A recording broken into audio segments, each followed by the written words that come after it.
समस्या नहीं समाधान लाएंगे, आपके हक के काम कराएंगे। ये वार्ड नंबर 22 से अर्जुन सिंह जी हैं और ये जो पंचायत है सामने लोगों की है और ये आज अपनी समस्याओं को लेकर जो इनके मुद्दे हैं, जो समस्याएं हैं इस वार्ड में, वो अपने प्रत्याशी हैं जो उनसे पूछेंगे और प्रत्याशी अर्जुन सिंह जी इनके जवाब देंगे कि इनका समाधान कैसे होगा। क्योंकि 22 साल से लोग यहाँ पर समस्याओं को दो चार कर रहे हैं और इन समस्याओं के बीच रहने के लिए मजबूर हैं। कहीं राजनीति लोग इस कॉलोनी को अवैध घोषित कर देते हैं तो कभी इनके रास्ते बंद कर देते हैं। तो ये सारी बातें, ये मुद्दे लेकर आज इनके साथ बात करेंगे। अर्जुन जी, पहला सवाल, आप ऐसा क्यों सोचते हैं कि आपने 10 साल पहले से समाज सेवा शुरू की और मुझे सरकार के काम करने चाहिए? ये कैसे आपको समझ आई कि मुझे अपने निजी फंड से यहाँ की सड़कें, जो सरकार का काम है, वो आपने कराने पड़े? देखिए, यहाँ पर पिछले 17-18 सालों से मैं हूँ और काम यहाँ पे काम होते हुए आपने नहीं देखा है। पीछे में करार फैसला जी थे, 2009 में सड़कें बनी थी, उसके बाद से हमने सड़कें बनती नहीं देखी। और सीवर के लिए 2019 में 18-19 में सीवर के लिए खुदाई की गई तो रास्ते जो बने भी थे वो भी टूट गए और जो नहीं बने थे वो तो वैसे ही रह गए थे। कोई सुनने वाला नहीं था। पहले बोला गया है कि जी कोरोना है, कोरोना के बाद में कर रहे हैं, काम कर रहे हैं, विधानसभा चुनाव आएगा तब करेंगे, लोकसभा आएगा तब करेंगे। लेकिन जब काम नहीं हुआ तो हम लोग मिल करके खुद ही सहकारिता के माध्यम से हम लोगों ने अपना सड़क बनाने का काम शुरू किया। पब्लिक से बात कर लेते हैं। पब्लिक बताएगी कि यहाँ क्या क्या समस्या है, क्योंकि आपने तो अपने मैनिफेस्टो में रख दिया है कि ये संकल्प पत्र आज आपका, तो ये एक बार आएगी। इस वार्ड में समस्या बहुत सारी है और समस्या ये भी है यहाँ पे कि यहाँ के जो भी हमारे वार्ड नंबर 22 से जो भी चुनाव लड़े और जो जीते हैं, उन्होंने अभी तक यहाँ पे कोई भी कार्य नहीं करा है। जीतने के लिए बहुत कुछ वादे करके जाते हैं कि हम ये करेंगे वो करेंगे, पर अभी तक यहाँ कोई भी कार्य नहीं करा है। जैसे कि यहाँ की सारी सड़कें टूटी पड़ी है, नालियां टूट रही है और पानी भी बाहर आ जाता है। और यहाँ की बहन बेटियों के साथ इतने गंदे गंदे व्यवहार, गाली गलौज, उन्हें गंदी नजरों से देखना, उसके भी कोई काम, मतलब कोई भी हक वो नहीं करते। अगर किसी के पास जाते हैं कि हमारी बहन बेटी के साथ हो रहा है तो उसे हम देखा करते हैं। तो हम यही चाहते हैं कि हर बार एक इंसान को मौका मिलना चाहिए। तो हमने ये सोचा है कि अब की हमारे अर्जुन भैया के साथ सब मिलके साथ दें उनका और सब उन्हें वोट करें कि अब की वो भारी मतों से विजयी बने। अर्जुन भैया की। अर्जुन जी, सवाल महिला का ये है कि महिला सुरक्षा को लेकर आप क्या करने वाले हैं? महिला सुरक्षा को लेकर के एक तो महिला डिफेंस कार्यक्रम चलाएंगे और दूसरा, जब महिलाएं सशक्त होंगी तो वो मजबूत रहेंगी, उनको उनकी तरफ से हिम्मत नहीं करेगा। और जैसे अंधेरा था, अंधेरे में रात के समय में महिलाओं के साथ में बदतमीजियां होती थी, तो आज के समय सारी गलियां उजाली रहती है, सारी गलियों में प्रकाश आता है, तो काफी हद तक कम हुआ है। लेकिन फिर भी जो एक सिंडिकेट है, जो एक सिस्टम में जो खामियां हैं और लोगों की जो सोच है, उसको हम सब मिल करके उसको आपस में बैठ करके एक मुहिम चला करके उसको बदलाव करेंगे कि लोगों की सोच में परिवर्तन आए और महिलाओं को सशक्त करेंगे, ताकि उन्हें कोई दिक्कत आती है तो उससे वो मुकाबला कर सकें। दूसरा सवाल उन्होंने ये भी रखा है कि जो समस्याएं हैं इनका निदान कैसे होगा? मतलब आप सत्ता के साथ नहीं है, 10 साल से 11 साल से यहाँ बीजेपी राज कर रही है, और आप निर्दलीय चुनाव जीतेंगे तो कैसे, क्योंकि पहले भी यहाँ से एक पार्षद निर्दलीय रह चुका है और उसने पूरे 5 साल एक ही हवाला दिया है कि मैं सरकार के साथ हूं नहीं, इसलिए मेरे साथ सोतला व्यवहार होता है, मेरे काम नहीं करने देते ये बीजेपी वाले, तो आप कैसे कर पाएंगे? देखिए, ये प्रश्न आपने जो किया, हमारे कई साथी इस प्रश्न को करते हैं। काम करने की नीयत होनी चाहिए, और काम करने की नीयत और इच्छा शक्ति अगर है तो कोई भी काम करने से आपको रोक नहीं सकता। और जो पैसे की बात है, फंड की बात है, तो जो नगर निगम का फंड होगा वो तो फंड मिलेगा ही। हमारे यहाँ पर बहुत सारी इंडस्ट्रीज है, गुरुकुल में इंडस्ट्रीज है, हमारे कॉलोनी में भी इंडस्ट्रीज लगी है, उनके CSR फंड है। उस CSR फंड को हम कॉलोनी में लगवाएंगे। जो आज तक जो यहाँ के CSR फंड बड़े बड़े लोग अपने क्षेत्रों में लेकर के भाग जाते हैं, उनको हम नहीं जाने देंगे, उनको इसी क्षेत्र में हम लगवाएंगे। और लोगों के साथ मिल करके सरकार, सहकार, CSR तीनों के माध्यम से मिल करके हम अपनी कॉलोनी को उन्नत बनाएंगे। पब्लिक से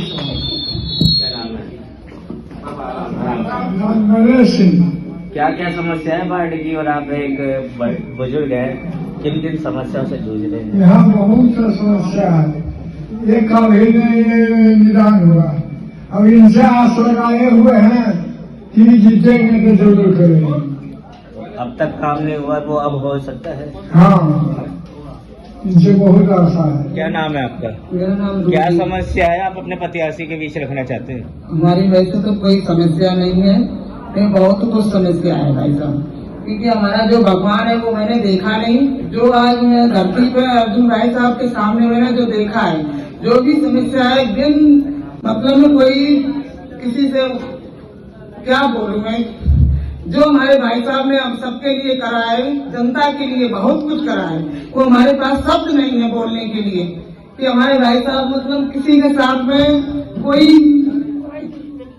दुश्मनी का बात वो नहीं है। मतलब क्या शब्द रखूं मैं इसके लिए, भाई साहब के लिए मैं, कि भगवान को तो मैंने देखा नहीं, मगर भगवान के रूप में मैंने अर्जुन भाई साहब को देखा है। और मेरा दृढ़ विश्वास है कि अर्जुन भाई साहब जरूर हमारा बिल्कुल मनोबल कभी कम नहीं होगा। भाई साहब जीतेंगे जीतेंगे जीतेंगे। अर्जुन जी, आपकी उपलब्धि में एक लाइन लिखी है, वार्ड 22 में 23 गलियों को व्यक्तिगत रूप से स्ट्रीट लाइट लगाकर अंधेरा मुक्त किया। ये आपने खुद क्यों किया? सरकार थी, बीजेपी के यहाँ से विधायक थे, बीजेपी के सांसद थे, पार्षद थे, ये काम तो पार्षद का था, आपको क्यों करना पड़ा है? यहाँ पर यहाँ पर चाहे पक्ष रहा हो, सफल हो गए। और एक मुद्दा इसमें हमने लिखने के लिए भूल गए हैं, 24 घंटे एम्बुलेंस की व्यवस्था रहेगी। एक एम्बुलेंस की व्यवस्था 24 घंटे रहेगी इमरजेंसी की स्थिति में, आपातकालीन स्थिति में, ताकि किसी को अस्पताल पहुंचाया जा सके। और महिलाओं के लिए कॉलोनी से प्रहलादपुर जाने के लिए 10 रुपए किराए में रिक्शे की व्यवस्था कराएंगे।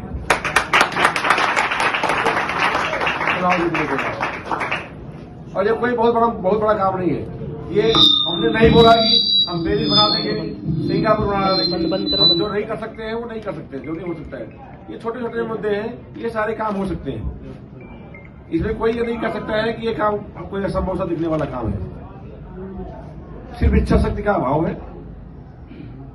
और चाहते हैं कि जो मैंने बोला कि तथाकथित जो यहाँ पे अपने आप को नेता जो साबित कर रखे हैं, अपने आप को मान चुके हैं, वो हमारे लोगों को, हमारी कॉलोनी के लोगों को चाहते हैं कि ये सिर्फ दरी बिछाए, किसी रैली में जो है भीड़ का हिस्सा बने, और जब विकास नहीं होगा तो उनके पीछे पीछे ये घूमते रहेंगे। ये सिर्फ घुमाना चाहते हैं, और मैं इससे मुक्त करना चाहता हूं।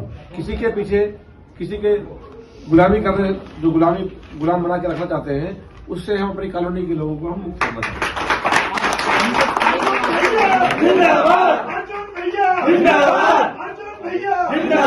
अर्जुन जी, जैसा आपने बताया कि आपके संकल्प पत्र में चौथा जो क्वेश्चन है शौचालय का, सार्वजनिक शौचालय, आपने जगह बताई है लोगों को, लेकिन शौचालय के लिए जगह नहीं बताई, उसका खुलासा करें। दूसरा आपने क्वेश्चन रखा अपने संकल्प पत्र में कि 11 एम्बुलेंस, एक एम्बुलेंस रहेगी। अगर जैसे अभी कोविड जैसी महामारी आई थी, ऐसी आपदा फिर से आती है, तो क्या एक एम्बुलेंस ही अवेलेबल रहेगी या और भी एम्बुलेंस का इंतजाम होगा? और तीसरा आपने रखा 10 रुपए के लिए एक रिक्शा। कितने रिक्शे आप चलवाएंगे? क्या एक ही 2 रिक्शे होंगे या और भी होंगे? इसमें जैसे आपने पूछा शौचालय के लिए, सब्जी मंडी है पीछे ई ब्लॉक में, उसके बगल में जगह जो है वो सरकारी जगह है, वहां पे शौचालय बनेगा सबकी निकासी। जब दयाल नगर में पब्लिक शौचालय बन सकता है तो हमारी इतनी बड़ी कॉलोनी है, वहां क्यों नहीं बन सकता? दूसरा आपने कहा कि एम्बुलेंस के लिए अभी हम एक एम्बुलेंस रखेंगे। अगर कोई महामारी या कोई ऐसी स्थिति आती है तो जैसे हमने पीछे में हम सब मिल करके जैसे उसका सामना किए हैं, आगे हम उसका भी सामना करेंगे।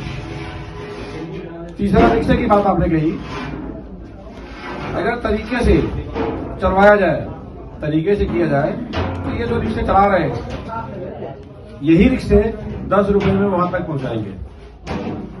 जो रिक्शे चल रहे हैं यही रिक्शे वहां तक पहुंचाएंगे। नहीं पहुंचाएंगे तो जितने रिक्शों की आवश्यकता होगी उतने रिक्शे चलाए जाएंगे, जितने में लोग हमारे यहाँ से आसानी से ट्रेवल कर सकें। मेरा दूसरा सवाल है अर्जुन जी आपसे, लास्ट सवाल है। जनता बाढ़ की जनता का कहना है सारे प्रत्याशी आते हैं, सभी प्रत्याशी आते हैं चुनावों में, पहले काम करवा देते हैं और जीतने के बाद दिखते नहीं है। उनके पास समस्या लेके जाते हैं तो वो एक ही बात कहते हैं, पहले काम करवा दिया हमने जीतने से। क्या ऐसा आप भी करेंगे अगर जिता के भेजते? भाई मेरा परिवार और मेरा जीवन खुली किताब की तरह है। ऐसा नहीं है कि हम अभी 6 महीना, साल, 2 साल, 3 साल से हम सक्रिय हैं। हमारा परिवार पिछले 15 सालों से सक्रिय है। न कोई राजनीतिक महत्वाकांक्षा और न ही किसी से कोई अपेक्षा।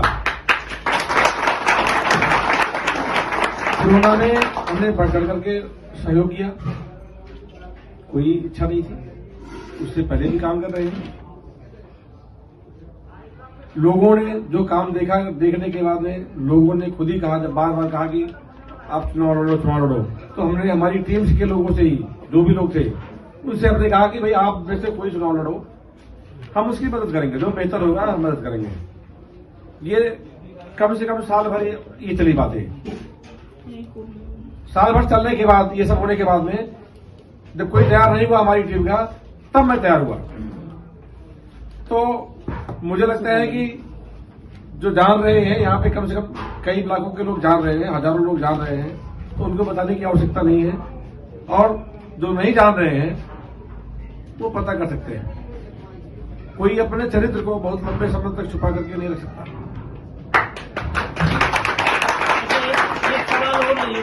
जनता कोई सवाल अगर समस्या अपनी है तो पूछना चाहते हैं। अभी अर्जुन जी ने जो बात कही है उससे सहमत भी है? हाँ, सहमत है। अर्जुन जी ने जो बताया उस पर आप सहमत हैं? सहमत हैं। हमारे यहाँ समस्या है, एक तो कॉलोनी का पानी निकासी का कोई साधन नहीं है, पूरी कॉलोनी उन्होंने अपने संकल्प में, समझ गए। उसके बाद है सड़कें नहीं है, नालियां नहीं है।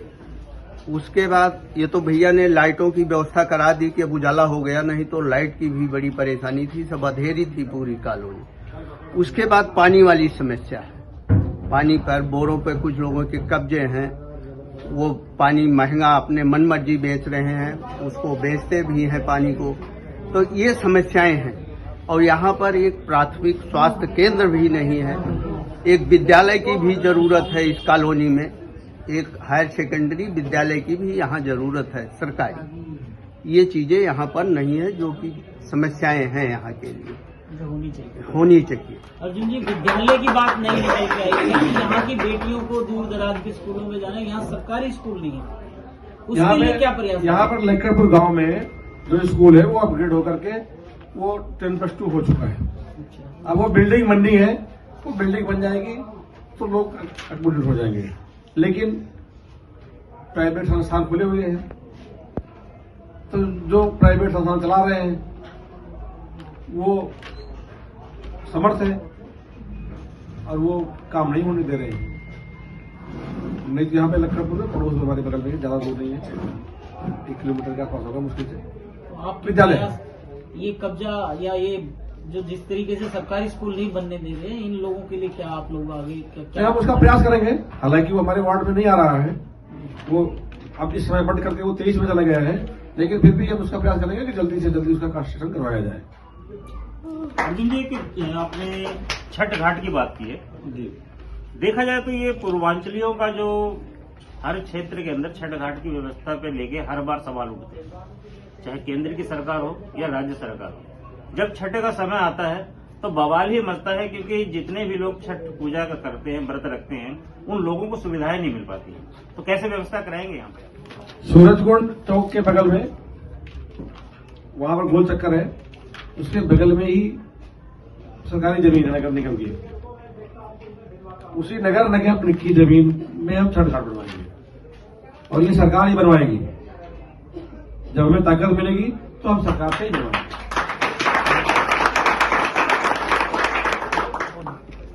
अब देखना ये है कि ये चुनाव में कितना पक्ष का, सत्ता पक्ष का सांसद, विधायक और मेयर था, विपक्ष का पार्षद था, लेकिन गलियां अंधेरी थी। 2022 की एक घटना है, एक हमारी कॉलोनी के ही भाई थे, सुबह सुबह जा रहे थे वो दूध लेने के लिए साइकिल से। रात के समय 11,000 वोल्ट का जो तार है केबल का, वो टूट करके गिरा हुआ था। उसमें करंट था, लेकिन स्ट्रीट लाइट न होने के कारण, प्रकाश न होने के कारण वो उस तार की चपेट में आ गए। साइकिल के सहित वो जल करके वहीं पे ऑन द स्पॉट खत्म हो गए। हमारे बहुत से साथी थे, उन लोगों ने उस मुद्दे पे राजनीति की, लेकिन उसके निदान के लिए किसी ने सोचा। जब मैंने हफ्ता 10 दिन देखा तो मैंने सोचा कि भाई अगर यहां पर उजाला होता तो इस भाई की मौत नहीं होती, क्योंकि वो तार टूटा हुआ था, वो देख कर गिरा। उसके बाद ही हमने संकल्प लिया कि भाई कोई करे या नहीं करे, हम जहां पे भी होगा, मेरे से जो भी हो सकेगा, मैं गलियों को रोशन करूंगा। और धीरे धीरे करके हमने उजाला किया। अर्जुन जी, काफी 11 मुद्दे आपने अपने संकल्प पत्र में रखे।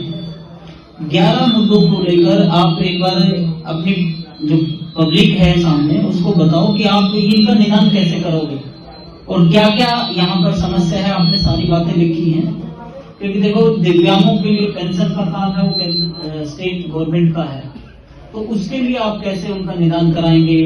जैसे शिव दुर्गा बिहार में स्वास्थ्य केंद्र है, उसके लिए जगह कहाँ से लाएंगे।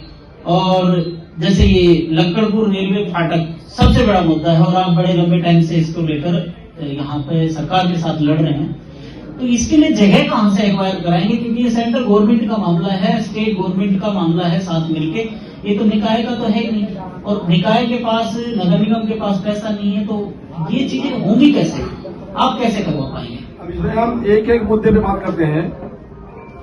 जैसे तो पहला मुद्दा है, सभी जो मुख्य मार्ग हैं तो सीमेंटेड होंगे और नाली के साथ होंगे, ताकि पानी के निकासी की समुचित व्यवस्था हो सके। उस काम के लिए जो भी धन लगेगा, वो धन मैंने बताया आपको कि CSR, सहकार, नहीं पहले से ही तो नहीं लगाते रहोगे जैसे अभी तक लगाते आए हो। CSR, सहकार और सरकार तीनों के माध्यम से हम ये काम करेंगे। अगर कहीं पे कुछ 19-20 लगता है, किसी भाई बहन की अगर कहीं पे आवश्यकता है तो वहां पर अगर लगेगा तो पल्ले से लगेगा, उसमें कोई दौरा नहीं है। भाई सेवा करनी है। और जहां तक मैं समझता हूं कि पार्षद जो होता है, पार्षद सेवक होना चाहिए, न कि वो जो है नेता होना चाहिए। नेता की पार्षद में जरूरत नहीं है, नेता विधायक सांसद हो ठीक है, पार्षद जो है नेता नहीं होना चाहिए। दूसरा, पानी की आपूर्ति। हमारे कॉलोनी में बहुत सारे लोग पानी पर कब्जा करके बेच रहे हैं। उस कब्जे को हम हटा देंगे तो काफी हद तक समस्या अपने आप हो जाएगी। और वो सिंपल सा काम है, सिर्फ इच्छा शक्ति की आवश्यकता है। तीसरा जो पेंशन का काम है, पेंशन के लिए बहुत सारे भाई हैं वो दफ्तरों के चक्कर लगाते रहते हैं। सरकार चाहती है कि मिले इनको, लेकिन वो दफ्तरों के चक्कर लगाते हैं। इस कारण से वो परेशान होते हैं और 2-4 बार आदमी जाता है, 6 बार जाते हैं, फिर वो थका के बैठ जाता है। तो उसको हम सरकार के साथ मिल करके, जो भी संबंधित विभाग हैं उनके साथ मिल करके हम उसको आसान बनाएंगे और लोगों तक उसको हम पहुंचाएंगे। इसके लिए ज्यादा कुछ की आवश्यकता नहीं है, इसके लिए साफ नीयत होनी चाहिए, इच्छा शक्ति और साफ नीयत। चौथा मुद्दा जो सार्वजनिक शौचालय और प्राथमिक स्वास्थ्य केंद्र की बात है। हमारी कॉलोनी में जगह है, ऐसा नहीं जगह नहीं है, जगह है, लेकिन उस जगह को लोग कब्जा करके बैठे हुए हैं और कुछ जगह खाली भी है, तो वहां पर हम उसको बनवाएंगे। सामुदायिक भवन और आवास घर ये भी है, इसके लिए भी जगह है, हमने जगह देख रखी है। आयरन गार्डन के पीछे में भी जगह है, सूरज कुंड में भी जगह है, और हमारी कॉलोनी में उधर यात्री की साइड में भी जगह है। पोस्ट ऑफिस का है, पोस्ट ऑफिस एनएचपीसी में है। हमारे यहाँ पे पोस्ट का वितरण नहीं हो पाता है प्रॉपर, तो उसको हम यहाँ पे सदन करवाएंगे, और वो भी कोई बहुत बड़ा मुद्दा नहीं है। छोटा मुद्दा है, लोगों की छोटी छोटी जरूरतें हैं, वो पूरी नहीं हो पाती है। छोटी छोटी जरूरतों को हम पूरा करेंगे। कॉलोनी को नियमित कराने का संकल्प, ये काम सरकार का है, लेकिन संकल्प हमारा है। जब लोग चुनेंगे तो कम से कम एक तो ये होगा कि हम जनता का प्रतिनिधित्व कर रहे हैं। अभी हम कोई बात करते हैं तो लोगों को लगता है कि ये अकेले अर्जुन सिंह की राय है, लेकिन जब जनता हमें चुनेगी उसके बाद में जो मैं कहूंगा वो जनता की राय होगी, तो निश्चित रूप से हम इस काम कराएंगे